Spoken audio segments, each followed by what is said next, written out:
Bienvenue sur le ring, Mehdi Aliwa. Merci. Mehdi Aliwa, sociologue, sociologue à l'université, professeur enseignant à l'Université internationale de Rabat. Exactement. Donc un sociologue qui va nous parler de foot. Parce que On vous va êtes passionné de essayer. foot, vous êtes déjà, je vois que vous portez le maillot de l'équipe nationale. Devant le Maghreb.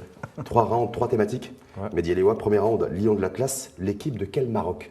Avec un point d'interrogation, cette mosaïque. Donc on va voir votre approche sociologique là-dessus et votre impression, en tout cas et analyse. Deuxième round, Nia. Est-ce que c'est le 13e homme? On dit que le 13e homme, généralement, c'est les supporters dans les gradins. Mais là, c'est le propos aussi de Walid Regragui, qui transcende en tout cas les joueurs et tout l'effectif, et pas que. Oui. Donc, on va dire aussi, d'un point de vue sociologique, est-ce que c'est un retour aux valeurs perdues? Avec un point d'interrogation. Et troisième round, Maroc-France, jeu, enjeu, rivalité, adversité, diversité. Donc là, vous nous direz aussi, en tant que sociologue, ce que vous en pensez. Sur le premier round, lion de la classe, l'équipe de quel Maroc? Quand on voit aujourd'hui le profil des mamans des joueurs, quand on voit l'histoire aussi sociale et politique d'un certain nombre de joueurs qui sont nés à l'étranger ou d'autres qui ont rejoint des pays étrangers durant leur parcours, en tout cas scolaire, est-ce que tout ça fait qu'aujourd'hui c'est une alchimie, une sauce qui a bien pris, avec une mosaïque en fait qui reflète un Maroc que beaucoup de Marocains ne voient pas forcément? Je pense qu'on en a vraiment conscience et de plus en plus. C'est juste que le Maroc va un peu vite et il y a des questions aussi d'avancées sur lesquelles des fois on n'a pas assez de retour ou de prise de conscience. Puis on a aussi une question de génération. Il suffit de regarder notre jeunesse aujourd'hui et je pense qu'elle est beaucoup plus connectée aux pulsations du monde, aux questions de mobilité, aux questions de ce qui se passe ailleurs, plusieurs langues. Elle est beaucoup plus urbaine, la jeunesse aujourd'hui marocaine, même qu'il y a une jeunesse bien sûr en souffrance aussi, mais pas seulement. Et je pense que c'est quelle équipe? Les Lions d'Atlas, c'est vraiment l'équipe du Maroc. Il représente C'est l'équipe vraiment- aussi de tous les Marocs. En fait, c'est ça en fait. Aujourd'hui, Mehdi Aliwa, Pratiquement. est-ce que c'est aussi l'équipe et avant tout d'ailleurs du Maroc? C'était l'expression très franco-française à une époque. Du Maroc d'en bas, en fait, du Maroc des zones rurales, du Maroc retiré, du Maroc isolé, du Maroc un petit peu peut-être en marge, en tout cas un peu trop du développement de ces dernières années. Est-ce que pas c'est faux. ce Maroc-là aussi? C'est pas faux. Ce qu'il faut voir, c'est que le foot, de longue date, peut-être pas à tous ses débuts il y a plus d'un siècle, mais de longue date, c'est devenu un sport prolétaire, on va le dire comme ça. C'est un sport plutôt des classes populaires, même s'il y a des gens des classes moyennes qui y jouent, même si tout le monde regarde. En fait, les grands champions de ces 50 dernières années, et même plus, arrivent souvent vraiment des classes populaires, voire même des fois de la grande pauvreté, que ce soit les Brésiliens, et même dans le côté français. Il suffit de regarder d'où viennent les joueurs. Et dans le côté marocain, évidemment aussi, les gens arrivent de Goulmima, comme Sabéré, ils arrivent des faubourgs de Casa ou comme Masri, Ou de Teza, de différentes Fès, régions. de différentes régions. Mais ils arrivent aussi de l'immigration. Alors c'est vrai qu'il y a une surreprésentation des descendants de migrants marocains par rapport à la population. Mais ce qu'il ne faut pas oublier, c'est que le Maroc est un des pays qui a le plus de ressortissants à l'étranger en rapport à sa population.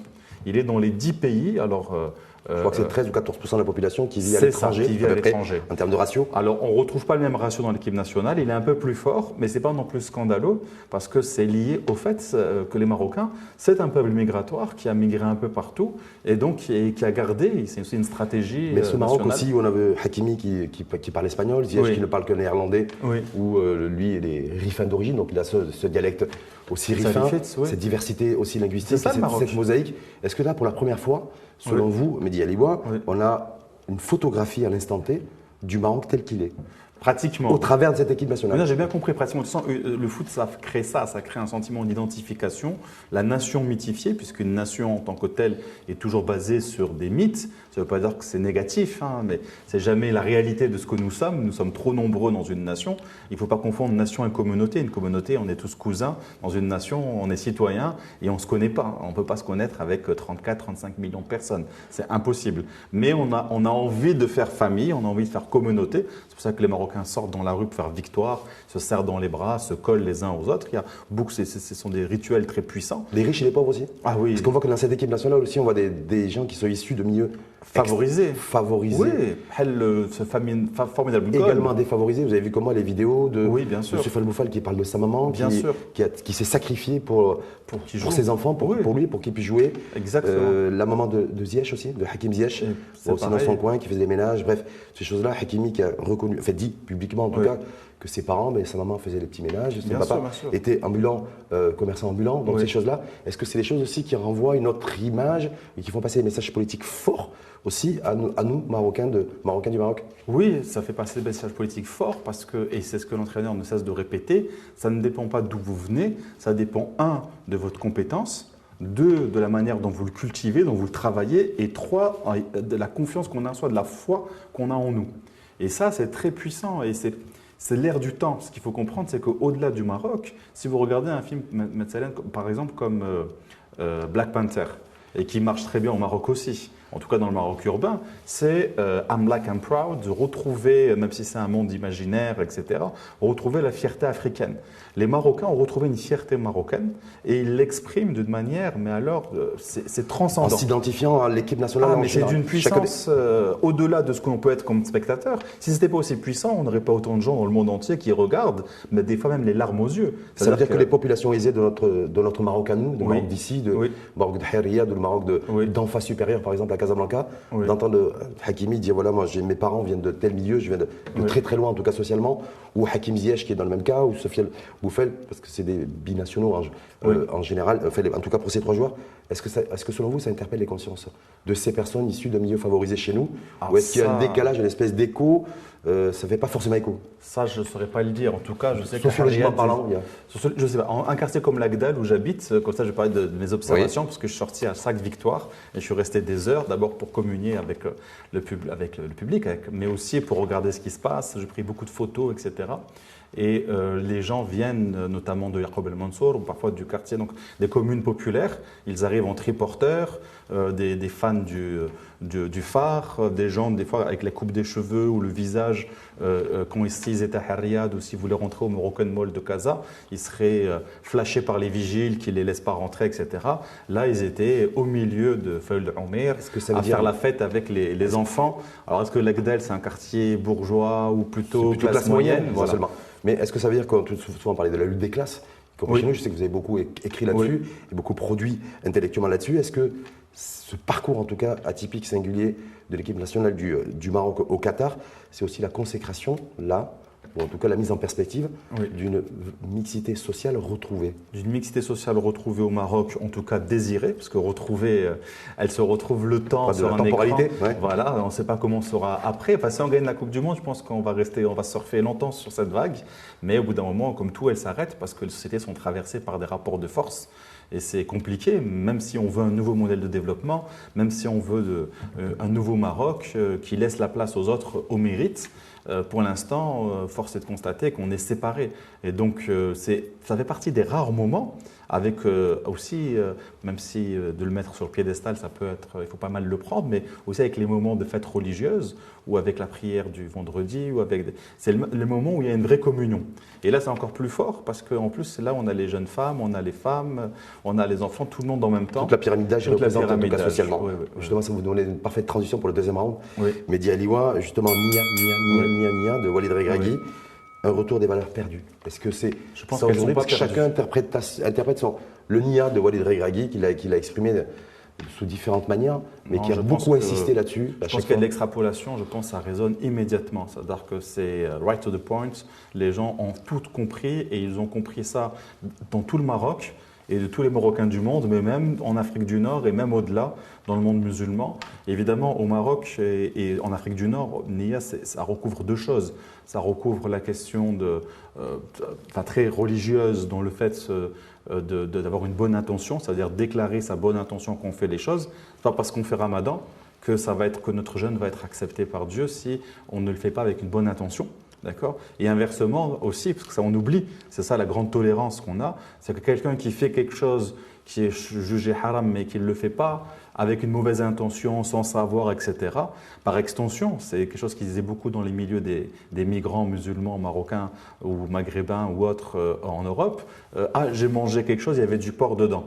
Mais tu savais ou tu savais pas? Non, je savais pas. Donc c'est pas grave. D'accord. D'accord, vous voyez, c'est ça. Donc c'est ça, parce que même dans son propos, Mais c'est pas que ça. Walid C'est pas que ça, Regragui, Nia. qu'on soit de confession musulmane, qu'on soit chrétien, qu'on soit Oui, exactement. de confession juive, Nia est importante. Oui. Et être sérieux, rigoureux dans ce qu'on fait et entièrement dévoué. Oui. Est-ce que c'est ça le concept ou le terme politique de Nia de version Walid Regragui, selon vous? Ça va plus loin, ça montre qu'en fait, ça va plus loin que la simple question de bonne intention. Il y a une question aussi de détermination, de croyance, mais de détermination et de foi en soi, parce que c'est aussi dans le langage populaire qui est encore très puissant au Maroc. Par exemple, si on a foi, c'est l'action d'avoir la foi, par exemple, dans telle médecine traditionnelle. Et donc, ou de voir des voyants, puisque au Maroc, là, en ce moment, on veut savoir qui va gagner, etc. On fait des pronostics. Donc, les boules de cristal. On peut aller voir Chouafet, on peut aller voir. Mais est-ce qu'on va avoir la foi, est-ce qu'elle a la nia ou pas? Si elle n'a pas la nia, on va pas la. Est-ce que ça a heurté les consciences sur le Wom Diallo? Parce que au début, moi, j'en ai eu les voix s'élever en disant mais qui est-il, Walid Regragui? Il n'est que sélectionneur d'équipe nationale. Pour parler comme ça de nia, c'est pas un frère, c'est pas un imam, c'est pas. Voilà. Moi, Il y a j'ai eu pas ces petits entendu retours. ça. Ah bah allez-y.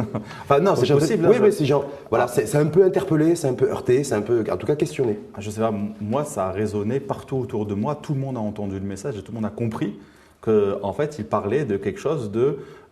C'est pas parce qu'on est humble, pas parce qu'on ne veut pas toujours faire la publicité de ce que nous sommes ne sommes pas déterminés à faire les bonnes choses. Et ça, c'est important parce qu'au Maroc, et surtout dans ce monde où l'argent pourrit tout, il y a des gens qui pensent parce qu'ils vont montrer qu'ils ont une Ferrari, qu'ils sont arrivés. C'est pas ça la question. J'ai dit une marque de voiture. C'est ça le message aussi de Nia de Walid Regragui, selon vous? Après, quand il parle des gens d'en bas, quand il parle de Rocky Balboa, il fait une mélange. Il mélange, c'est pour ça que ça résonne, la culture américaine avec Rocky Balboa, la question de la banlieue, parce que c'est un gars de cité aussi, la question religieuse, la question de la croyance populaire. Il fait un mélange de tout ça. Et le message, on le reçoit bien. On vit dans un monde où l'apparence est parfois plus importante de ce qu'on fait. Et nous, il dit, non, nous, ce qui nous importe, c'est de dire aux gens, croyez en nous. Si vous croyez en nous, on croira en nous. Et l'apparence, ne regardez pas de savoir. Et la contrepartie, c'est les joueurs qui mouillent le maillot sur le terrain, c'est ça, faire honneur au peuple, rendre le peuple heureux, l'Afrique heureuse, le monde arabo-musulman. Exactement. Heureux. Et au-delà même. Moi, je suis en train de voir que ça va au-delà. Ça va au-delà. Ah ouais. Justement, il y a des intellectuels comme vous, mais de l'autre côté de la Méditerranée, qui ne comprennent pas trop pourquoi. Voilà, on dit OK pour le peuple marocain, c'est un satisfecit. Le peuple marocain est debout, fier de son équipe nationale, c'est tout à fait normal. Bon message aussi pour l'Afrique, parce que l'Afrique aujourd'hui soutient entièrement tous les pays du continent, les chefs d'État, aussi le Maroc, le monde arabo-musulman. Mais est-ce que le message n'aurait pas dû être beaucoup plus large et se dire voilà, je ne me cantonne pas au Maroc, à l'Afrique et au monde arabo-musulman, mais je parle au monde entier parce que la Coupe du Monde, c'est une exposition soft power de 3-4 milliards d'individus minimum. Moi, je pense que ça parle le monde entier. Après, il y a des lignes de fracture anciennes qui ont été cultivées de différentes manières. Des gens ont cru dans la guerre des civilisations, dans le choc des civilisations. Ils ont même investi, notamment les États-Unis, avec Bush, qui parle de guerre civilisationnelle, qui fait référence aux croisés. C'était pas il y a longtemps. Puis après, on a eu Trump quand même. Entre-temps, ça s'est calmé, mais la guerre a continué. Mais ça s'est calmé avec Obama. Donc évidemment, il y a des lignes de fracture qui sont puissantes, qui restent. Mais de ce que je reçois de messages de gens qui ne sont pas forcément dans le monde arabo-musulman, etc., c'est quand même des messages de soutien. Par contre, l'Europe comprend bien qu'elle est visée. Ça, il faut bien le voir. Du côté européen, on sent bien qu'elle est dans les radars. Qu'elle est dans les radars. Il y a l'histoire aussi, peut-être certainement coloniale, aussi le rapport avec le continent et qu'on leur dit qu'il faut qu'ils laissent un peu de place ou qu'ils partagent un peu mieux. Parfait. Donc justement, on va transiter sur le troisième round. Mehdi Aliwa, Maroc-France, jeu ou enjeu, adversité, diversité, des binationaux qui sont de part et d'autre. On voit bien qu'il y a un enjeu aussi culturel et politique au sens noble du terme qui est en jeu. En fait, c'est un jeu. Le foot, c'est un jeu. On l'a vu, on voit les matchs, c'est un jeu. Il ne doit pas avoir d'enjeu autre que celui sportif. Mais c'est impossible puisque les gens s'identifient à ce qui se passe sur le terrain. Donc, ils y mettent aussi ce qu'ils ont envie d'y mettre. Que ce soit dans la victoire et dans la joie ou dans la défaite, etc. Il y a des défaites aigries. Et donc ici, il ne faudrait pas que ça devienne un enjeu géopolitique parce qu'il y a beaucoup de choses qui se jouent. Si dans l'équipe marocaine, il y a autant de binationaux, c'est aussi des gens qui ont vécu le racisme ou la xénophobie en Europe parfois. Pas tout le temps, parce que l'Europe, ce n'est pas que ça. Mais ils ont vécu des choses compliquées. Et donc là, il y a des messages qui remontent, qui reviennent, par exemple sur la question des visas que les Français imposent, etc. Mais il faudrait que ça reste sur le terrain sportif et qu'on déborde pas. Est-ce que c'est possible justement que ça reste sur le terrain sportif? Non. On voit bien que même possible. sur les réseaux sociaux, les prises de parole ici et là, Oui. ça devient compliqué. On voit Oui. aussi des prises de parole du côté de l'Hexagone. Voilà, Oui. il y a des échauffourées après le quart de finale contre le Portugal, ça a été un peu compliqué. Oui. Donc des relents un peu xénophobes d'un côté. Voilà. Est-ce qu'on est aussi dans un cadre hors sportif? On est dans un cadre hors sportif, mais en même temps, si le foot a du succès, c'est qu'en fait, le foot devient le sport de la société par excellence. On peut y jouer dans la rue, partout, dans certains pays plus que d'autres. Et c'est ce dont on débat au travail, en famille, dans les taxis, dans les cafés, dans les bars. Donc forcément, ça rejoint la sphère politique. Un certain nombre de binationaux, connus ou moins connus en tout cas, lorsqu'on leur a demandé de se prononcer là-dessus, difficile pour eux de trancher, de prendre position en tout cas. Vous avez pris position avec votre maillot de l'équipe nationale du Maroc Oui. aujourd'hui, mais voilà, de se dire, voilà, je soutiens quelle équipe et je prends quelle Après, position tranchée plus ou moins. Parce qu'il y a des positions de sportifs Ouais. aussi, donc c'est normal. Mais aussi, il y a une position politique qui est liée au fait qu'il ne faut pas me partager. Donc on dit en français, on ne prête qu'aux riches. Il est temps de prêter un peu aux pauvres et finalement on se rendra compte que les pauvres ne sont pas si pauvres que ça et sont capables de faire beaucoup de choses. Une victoire du Maroc, ça avait un message politique extrêmement fort à Paris. Ah oui, ça c'est évident. Pas qu'à Paris, au monde entier.